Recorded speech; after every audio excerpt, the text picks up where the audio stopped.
Alan Walker diajakin makan bakso. Bakso, dia diajakin makan bakso. Hati panas bro. Hot. Yeah. Oke.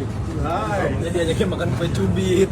DJ asal Norwegia, Alan Walker, baru-baru ini datang ke Indonesia hingga mengungkapkan kekagumannya terhadap buah durian.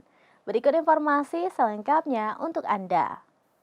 DJ asal Norwegia, Alan Walker, baru-baru ini datang ke Indonesia hingga mengungkapkan kekagumannya terhadap buah durian. Didampingi pasangan selebriti Nagita Slavina dan Raffi Ahmad, Alan Walker mencoba merasakan kelezatan buah dengan aroma khas dan cukup ikonik di Asia ini. Rupanya, Alan Walker tampak kaget ketika mendengar harga durian yang disebutkan Nagita Slavina yang dinilai sangatlah mahal, hingga mencapai ratusan dolar Amerika Serikat. Nagita Slavina juga menjelaskan durian dianggap sebagai raja buah-buahan karena cita rasanya yang khas dan teksturnya yang lezat.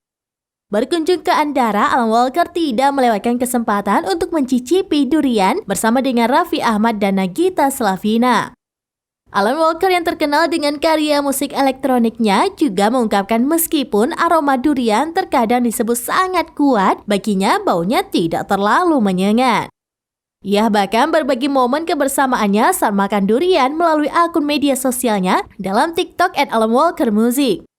Raffi Ahmad baru saja memboyong Alan Walker ke kediamannya di Andara setelah sang DJ menjadi bintang tamu di salah satu stasiun TV. Diketahui Raffi Ahmad kerap mengundang sejumlah publik figur terkenal untuk mampir di kediamannya yang dijuluki Rumah Sultan Andara. Hati panas bro. Hot. Yeah. Oke. Dia diajakin makan kue cubit. Demikian informasi terkini, Syedar Alun, saksikan terus beragam informasi menarik lainnya. Jangan lupa like dan share seluruh akun seraminus.com.